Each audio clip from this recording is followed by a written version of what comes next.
Remember the 5th of November. Hey everyone, I'm Rebecca, and welcome to It's a Good List, the series where we rank super random things people have very strong opinions about. Lucky number 7.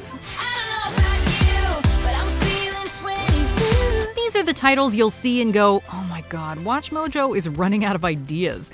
But I assure you, it's a good list. Today, we're counting down our picks for the top 10 numbers in pop culture. We'd go all the way up to 11, but we haven't added that to our dials yet. The numbers all go to 11.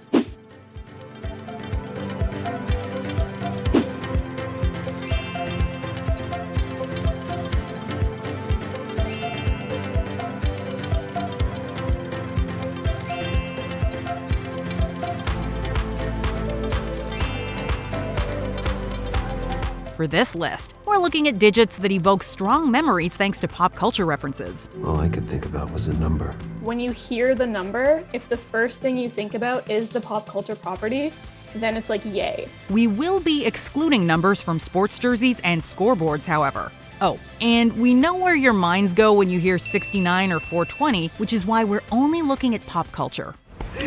2319! We have a 2319! Do our choices fill you with as much joy as the count has for numbers? 1, 2, 3, 4, no. 1, 2, oh. I go absolutely batty counting that. Do you feel 525,600 minutes worth of love for our top 10? Sound off by leaving 2, 4, 6, or 1 comment below. 2, 4, 6, or 1! Number 10, 90210. Nobody knows me here. I could be anybody. I could be somebody. Before 1990, the only people who knew the zip code for Beverly Hills were, well, probably people from Beverly Hills. But after the Aaron Spelling teen drama aired, everyone around the world could list it off the top of their heads. I don't give a damn. One of the first shows to popularize teen soap operas, 90210 followed Brandon, Brenda, Kelly, Dylan, Donna, and the rest of their friends and frenemies at West Beverly High as they dealt with all the sex, drugs, violence, and love triangles you'd expect from a group of rich, attractive students. Thanks to its legacy, we have no doubt that when you hear the numbers, you immediately think of beaches, bikinis, and that theme tune. In stereo where available. Number 9, 99. 99. 99. 99. Ooh. 99. The number before 100 is a pop culture icon like few others, which is why we couldn't choose just one entry to represent this great one. We can do that because the series is ridiculous and there's no format. I don't even care. We can do whatever we want. Welcome to Nineception. Number 9.1, 99 bottles of beer. 99 bottles of beer on the wall. 99 bottles of beer. Take one down, pass it around. 98 bottles of beer on the wall. We've all been on those long road trips when a kid starts trying to pass the time by singing this mid-20th century sea shanty. Of course, repetitive as it may be, we here at WatchMojo have a soft spot for any kind of countdown. Even a numerical torture device like this one. 93 bottles of beer on the wall. Number 9.2, 99 problems. Going from a kid's rhyme to a rap song that most certainly had a parental advisory attached to it is definitely a vibe. Funnily enough, it actually gets its title, chorus, and inspiration from a 1993 Ice-T single. So if you're having girl problems, I'll prepare for your son. Got 99 problems and a bitch ain't one. Hit it. Still, whenever anyone hears it, what pops to mind are not the 99 issues affecting the song's narrator, but the obvious one that isn't. Number 9.3, 99 red balloons.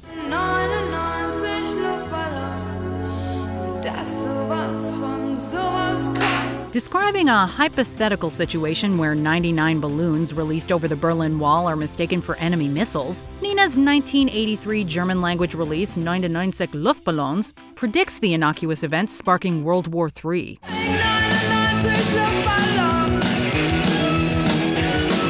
Its international popularity spawned a similar English-language release, but there's something special about singing the track in German. Isn't that right, Goldfinger?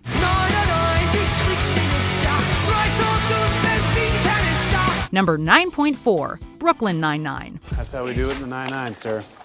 Catch bad guys and look good doing it. The fourth and final entry in our Nineception megamix is devoted to the fictional 99th precinct of Brooklyn law enforcement. 99! With its eponymous number acting as a rallying cry for fans around the world. In fact, according to Amy Santiago herself, Melissa Fumero, Terry Crews would say 99 as motivation for the cast during arduous shoots. And the phrase soon became a beloved addition to both the show's scripts and ours. To the 9-9! To the 99! Number 8, 4, 8, 15, 16, 23, 42. What do the numbers mean? 4, 8, 15, 16, 23, 42. According to the canon, the lost numbers represent the potential guardians of the mystical island at the center of this mysterious show, in addition to forming an equation that predicted the downfall of humankind. As such, they pop up throughout all 6 seasons of the show, as cursed lottery numbers, radio transmissions, times of death, flight numbers, and more. 108, which is all of the numbers added together, could be included in this entry too, since that was the number of minutes in the intervals at which those numbers had to be input into the Swan Station computer to prevent a massive electromagnetic surge from destroying the world. Do you ever think that maybe they put you down here to push a button every 100 minutes just to see if you would? That all of this, the computer, the button, is just a mind game, an experiment. Every single day. If that doesn't make 4, 8, 15, 16, 23, 42 a string of iconic integers, we don't know what does. You have no idea how long I've been waiting for someone to agree with me. Number 7, 66. We all knew it was coming, but watching Emperor Palpatine ordering his clone troopers to destroy the Jedi still broke the heart of every Star Wars fan. Except, of course, he put it more euphemistically. Triggering the clone troopers' control chips, Palpatine orders them to execute Order 66. At the time, the phrase might not have had the same unlimited power as wipe them out. All of them. Another of Sheev's favorite phrases. Yet in retrospect, the line, and the order number associated with it, has become iconic, in part thanks to Ian McDiarmid's dark delivery, and has come to permeate the entire Star Wars universe. It does make you wonder, though, what were orders 1 through 65 all about? Execute Order 66. Number 6, 9 3/4. Although there are many magical entrances to the wizarding world, You're a wizard, Harry. Platform 9 3/4 holds special significance for fans. It appears in the very first Harry Potter book and takes center stage in the final chapter of the last. But Hagrid, there must be a mistake. This is platform 9 3/4. There's no such thing, is there?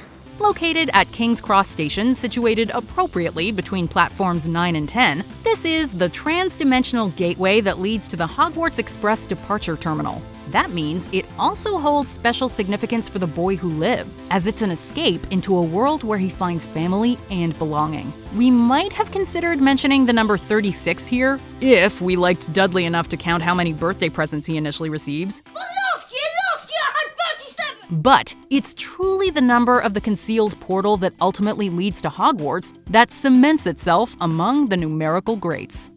Number 5, 9,000. For those who know their memes, over 9,000 needs little explanation and already has a lot of appreciation. For those who don't, it just seems like a random number, but that's where the joy is. Over 9,000 is iconic. If it's a meme, like if it has the cultural relevance to be a meme, like it's on the list. I'm sorry. Yeah, big time. When the English dub of the Dragon Ball Z episode, The Return of Goku, inexplicably translated the line "it's over 8,000" to "it's over 9,000," no one seemed to ask, why not just take it up to 10? But it's Vegeta voice actor Brian Drummond's epic delivery of such a bizarre choice that makes it what it is. So much so that 9,000 is the preferred option for many, and is often quoted to reference anything from a few to several. It's over 9,000! What, 9,000? Maybe we should switch to top over 9,000s. By October of 2008, over 9,000 was already one of the most used and abused memes. Number 4, 525,600. 525,600 minutes. 525,000 moments so dear. How do you measure measure a year? In daylights? In sunsets? In midnights? In cups of coffee? Or how about numerically? Accurately representing the number of minutes in a non-leap year, 525,600 is a number musical theater fans cannot hear without bursting into song. Much like 24601, actually. 525,600 minutes! But our choice kicks off Act 2 of Rent with an at-once uplifting and bittersweet celebration of the little things in life. Actually called Seasons of Love, the song was penned by Rent composer Jonathan Larson, who sadly passed away the night before the musical made its off-Broadway debut. Seasons of love. As a result, the cast sang the song in his honor, and today, it stands as a quintessential musical number and a quintessential musical number. Number 3, 42. You can always tell who's a geek and who isn't by their answer to the question, what is the meaning of life? We'd really like an answer. Something simple. I have to think about that. You're on to a winner if they respond with 42. Why? Because they definitely got that from Douglas Adams' The Hitchhiker's Guide to the Galaxy. 42, Hitchhiker's Guide to the Galaxy. Like, they're intertwined. You cannot separate these two things. In the book, which spawned several successful adaptations, 42 is the answer given by supercomputer Deep Thought when asked for the answer to life, the universe, and everything. 42.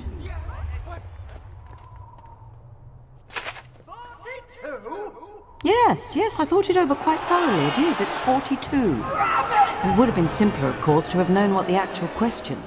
It takes a while to come up with the solution, though, and gives those who are asking plenty of warning that the answer will be a little underwhelming. And are you ready to give it to us? I am. Now? Now. Wow. Though I don't think you're going to like it. Still, 42 is ingrained in pop culture forever, to the point that it has already appeared on this list at entry 8. Number 2, 1.21. While the DeLorean has gull-wing doors, a stainless steel construction, and time circuits, the flux capacitor is what makes time travel possible. Unfortunately, it needs a lot of juice to get it fluxing. 1.21 gigawatts to be exact. To put that into perspective, that's enough to power over 300,000 homes. Are you telling me that this sucker is nuclear? Hey, keep rolling there. No, this sucker's electrical. But I need a nuclear reaction to generate the 1.21 gigawatts of electricity I need. Fortunately, in 1985, Doc Brown manages to get his hands on some powerful and stolen plutonium to get the DeLorean up to 88 miles per hour. But his 1955 counterpart isn't quite so lucky, or careless, and has to harness a bolt of lightning to send Marty McFly back to the future. That's like the quote that I just remember, like in Doc's voice being like 1.21 gigawatts. Actually, no matter what era this time-traveling pair happens to find themselves in, it all comes down to 88 miles per hour and 1.21 gigawatts of power to save the day and get them home. The lightning bolt that hit the DeLorean caused a gigawatt overload, which scrambled the time circuits, activated the flux capacitor, and sent me back to 1885. Before we unveil our number 1 pick, here are 1, 2, 3, 4, 5 honorable mentions. A113. Iconically Pixar movies, but also other places. We won't tell. The number of the classroom where California Institute of Arts alumni learned to animate.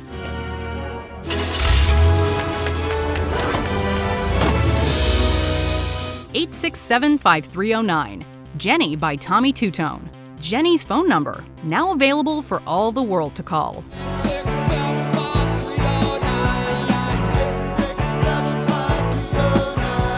101 Dalmatians. Something of a precise number of Dalmatians needed to make a fur coat. My only true love, darling. I live for furs. I worship furs. After all, is there a woman in all this wretched world who doesn't? 3000. Avengers Endgame. How much Morgan loves her dad and vice versa breaks all our hearts. What am I even tripping for? Everything's gonna work out exactly the way it's supposed to. I love you 3000. 19. Stephen King's novels and stories, a recurring theme, especially in the Dark Tower series. 1919. Mid-world. If you want to be involved in the ranking and debating process for these lists, come check out my Twitter at Rebecca Brayton, where every so often I'll ask for your choices on a certain pointless topic. Before we continue, be sure to subscribe to our channel and ring the bell to get notified about our latest videos. You have the option to be notified for occasional videos or all of them. If you're on your phone, make sure you go into your settings and switch on notifications. Number 1, 007. I admire your luck, Mr. Bond. James Bond. The name may be Bond, James Bond, but the British secret agent's codename is just as memorable, 007. One of only 9 agents, Bond's 00 denotes his license to kill, which is also a very underrated movie, and is obtained after successfully carrying out 2 assassinations. Well, you needn't worry. The second is... Yes. Considerably. The 7? Presumably because 6 other people beat him to it. One of those others is 006, Alec Trevelyan, the main antagonist in 1995's GoldenEye. What's the matter, James? No glib remark? No pithy comeback? If he's a double agent, does that make him 000 or quadruple 06? Anyway, the codename even shows up as a plot point in BBC's Sherlock. Bond Air is Flight 007 and is the ironic name given to bad surgeons in Grey's Anatomy. Still, Bond is the only 007 for us. Bond, I need you back. I never left. Do you agree with our picks? Check out this other recent clip from WatchMojo, and be sure to subscribe and ring the bell to be notified about our latest videos.